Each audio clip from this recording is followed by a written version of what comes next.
El día de hoy les hablaremos sobre Karl Marx, sus ideas, teorías y el impacto de estas en el mundo y en las organizaciones, todo esto en torno al desarrollo. Para empezar voy a decirles quién fue Karl Marx y cuáles fueron sus teorías. Karl Marx fue un filósofo judío alemán que vivió en el siglo XIX, en donde las condiciones en las fábricas y en las empresas no eran las adecuadas para los obreros, ya que allí no se contaba con las condiciones óptimas para el desempeño de sus labores y asimismo estos ni siquiera eran tratados como personas, sino como una parte más de la máquina que estaban operando. Karl Marx, al darse cuenta de esto, no estuvo para nada de acuerdo y se juntó con Friedrich Engels, con quien escribiría el Manifiesto Comunista. Este es un libro que ha trascendido muchísimo, ya que al ser escrito en el siglo XIX tuvo lugar ahí, pero las ideas de ese libro continúan estando presentes en nuestra actualidad. En dicho libro se propone que toda la actividad productiva de la cual es dueño la burguesía pase a ser propiedad de los obreros. De esta manera se trata de cierta manera de abolir la burguesía, de extinguir las clases sociales y que todas las personas sean consideradas de la misma manera. Asimismo, el pago que van a obtener por sus labores, independientemente cuál sea su trabajo, sea el mismo. Además de ello, hay más ideas como acabar la propiedad privada y darle al Estado el control completo del país. Aproximadamente 40 años después de la muerte de Karl Marx, Rusia empieza a utilizar partes de este modelo como lo son el socialismo, el cual es el paso intermedio para pasar a un comunismo completo. En este lapso de la Primera Guerra Mundial, Vladimir Ilich Ulyanov, más conocido como Lenin, y León Trotsky son quienes toman la bandera de Rusia, se retiran de la Primera Guerra Mundial y conforman lo que se denomina la Unión Soviética, la cual es la unión de varios soviets. Un soviet es un consejo regional comunista y pues el conjunto de todos estos pues generan la Unión Soviética. Posteriormente, con la muerte de Lenin y ya tras la Segunda Guerra Mundial, comienza la Guerra Fría, en la cual también tiene mucho que ver Karl Marx, a pesar de que él ya estaba muerto, ya que sus ideas continuaron evolucionando, y en la Guerra Fría es en donde se enfrenta a Estados Unidos y la Unión Soviética para ver qué modelo socioeconómico es el más eficiente, si el comunismo o el capitalismo. Y al final se da por ganador a Estados Unidos con su modelo capitalista, ya que los países que habían decidido implementar el comunismo pues terminaron mal, con crisis económicas y con condiciones de vida no muy buenas. Y esto anterior nos lleva a pensar qué hubiera pasado si en Colombia se hubiera implementado el comunismo. La verdad es algo que a simple vista suena un poco raro e incluso un poco improbable, pero vamos a analizar qué hubiera pasado si Colombia hubiera implementado este modelo. Para empezar, todo partiría del progresismo. El progresismo es un concepto estrechamente relacionado con la redistribución de la riqueza. Pero este progresismo no sería suficiente para dar a todas las personas una cantidad de dinero igual. Entonces se empezarían a imprimir más billetes y esto generaría inflación. Y el problema con la inflación es que el dinero no tendría su valor real, sino que valdría mucho menos. Entonces una persona tendría que trabajar muchísimo más para poder conseguir artículos que le permitirían tener un estilo de vida y condiciones para vivir decentes. Incluso habría una crisis con todas las empresas y organizaciones de carácter privado en cuanto a estudio, producción y transporte, ya que estas pasarían a ser propiedad del Estado. Y esto a su vez generaría un aumento en el desempleo, ya que los trabajadores no estarían conformes con este cambio, ya que su salario se vería disminuido para poder asignar uno totalmente igual para todas las personas. Además de ello, viene uno de los problemas más grandes que afectarían directamente la producción, que es la disminución de la población. ¿Pero por qué se va a disminuir la población? Esto se debe a que las familias dejarían de tener más hijos, ya que al estar en una situación económica complicada, en donde si por sí mismos ya es difícil subsistir, traer al mundo a otro ser humano de más y tener el dinero y los recursos para poder brindarle condiciones óptimas a este nuevo ser humano, pues va a ser complicado. Y traer un hijo al mundo, en este caso, sería uno de los problemas más grandes económicamente al interior de una familia. Pero esta no es la única razón por la que la población tendería a disminuir, ya que al haber una crisis política, social y económica en Colombia, pues las personas tenderían a hacer lo que pasa con los cubanos y con los venezolanos, y es que muchos de ellos tratan de emigrar a otros países para buscar condiciones de vida mejores. Pero además de estos factores, hay que tener en cuenta que según el índice de percepción de corrupción, Colombia se encuentra posicionada en el puesto 93 de 180 países, lo cual indica que Colombia es un país que a la percepción de sus habitantes es corrupto. Entonces, si a todos estos problemas se le suma la corrupción, Colombia sería, en teoría, uno de los peores países suficientes para vivir, ya que allí habría una crisis que tendría un estilo de vida y condiciones precarias para estar en este país.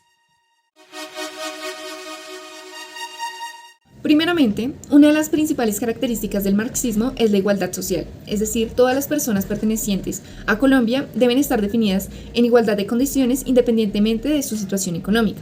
Es por tal razón que el Estado no permitiría que las empresas trabajen con el fin de obtener ganancia de ello, es decir, su razón de ser sería solo satisfacer las necesidades de la ciudadanía. Para poder llevar lo anterior a cabo, el gobierno se encarga de proporcionar una buena distribución de bienes y servicios con el fin de minimizar el consumismo y disminuir la competencia. Básicamente, sin competencia no habría mercado. Además, el gobierno es quien define el precio máximo al que se puede vender un bien o servicio, lo que provoca que la oferta se resiente puesto que hace menos atractiva la producción de bienes. Así, poco a poco, las empresas en Colombia se disolverían, permitiendo que el Estado expropie, por decirlo así, los medios de producción. De igual manera, el Estado siempre pondrá los precios al beneficio de la clase trabajadora, ya que no está de acuerdo con que las empresas ganen más dinero debido a que estarían dando paso a la acumulación de capital y a la lucha de clases. Según Karl Marx, se gestionará por medio de 4 parámetros: el materialismo histórico, la mercancía, la plusvalía y las relaciones de producción. Si centrarnos muchos en cada una de ellas, el materialismo histórico sería un fracaso para la economía y el desarrollo de Colombia, ya que ésta se centraría en dar igualdad a todos los trabajadores y eliminar las clases sociales. Esto daría como resultado que, sin importar en el trabajo en el que estés, ganarías lo mismo que todos. El valor del esfuerzo para trabajar disminuiría. Por lo tanto, las personas no actuarían para dar un desarrollo o mejorar su economía, ya que si todos están conformes con su situación económica, no habría un pensamiento de desarrollo. Por otro lado, la mercancía establece valores dependiendo del uso que se le dé. En Colombia, esta teoría no afectaría negativamente en gran magnitud, pero somos un país que no sabe manejar sus recursos para sacar el mayor provecho de ellos. Y no somos un país desarrollado. Por lo tanto, en Colombia vivimos parte del modelo de la mercancía, pero en ocasiones no se valora ni la cantidad ni la calidad de trabajo que se utiliza para la producción. La plusvalía y las relaciones de producción están estrechamente relacionadas, ya que las relaciones de producción es la jerarquía y la relación que hay entre los seres humanos dentro de la empresa o la organización. Y la plusvalía se determina cuando se experimenta una acumulación de capital originado por el trabajo de un obrero sin darle su respectiva remuneración. En Colombia se experimentan esas dos teorías, pero dentro de las empresas y en el país hay normas y leyes hacia la protección del trabajador para su no explotación y tener buenas relaciones dentro del ambiente empresarial. Como ya ha sido mencionado antes, Karl Marx tuvo el interés de cambiar y acabar con las clases sociales. En las organizaciones lo vemos por medio de la lucha contra el capitalismo, ya que en la época del siglo XIX las fábricas eran casi cárceles de trabajo donde el ambiente era sucio, oscuro, eran largas jornadas de trabajo y el salario era miserable. Esto nos lleva al primer principio, el materialismo histórico. Marx estudia la historia y se da cuenta de que, abro comillas, los acontecimientos históricos son provocados por factores económicos y no por valores espirituales. Cierro comillas, sacado del video Marx en el minuto 1:47. Esto se explica por medio de cómo ocurren cambios en la historia dependiendo de las condiciones materiales de la vida de las personas, ya que el modelo de producción establecido en la sociedad es determinado por la calidad de vida y de trabajo de las personas. El segundo principio se establece como la mercancía. Esta satisface una necesidad humana, obteniendo así un valor de uso, pero también se utiliza para intercambios, obteniendo así un valor de cambio. Ahora bien, ambos comparten el hecho de ser productos del trabajo, por lo tanto, el valor de la mercancía, sin importar si es de cambio o de uso, es determinado por la cantidad de trabajo que fue necesaria para la producción del mismo. Y el tercer principio es la plusvalía. Se podría nominar como uno de los más importantes. Esta es, abro comillas, la diferencia que existe entre la valoración que el capital hace de la fuerza de trabajo y el valor que tiene en el mercado el producto que está creado en el tiempo que se dedica al trabajo. Cierro comillas. Sacado de principios ideológicos del marxismo, el materialismo histórico.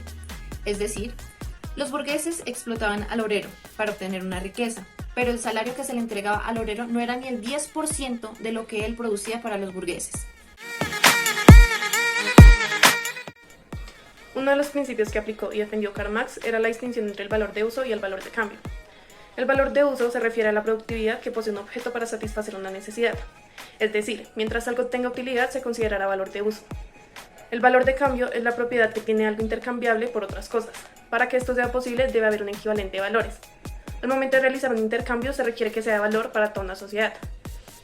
En las organizaciones se brinda tanto bienes como servicios y esto se intercambia con la sociedad por medio del dinero, para seguir produciendo y creando una cadena de intercambio. Actualmente las organizaciones aplican este principio y un ejemplo de ello son los compradores y los vendedores. El objetivo de las organizaciones es brindar un valor de uso a sus clientes, accionistas y demás, generando un impacto positivo y también obteniendo beneficio económico. Otro principio es el trabajo, en el cual el valor de la mercancía depende del trabajo social necesario para producirlo.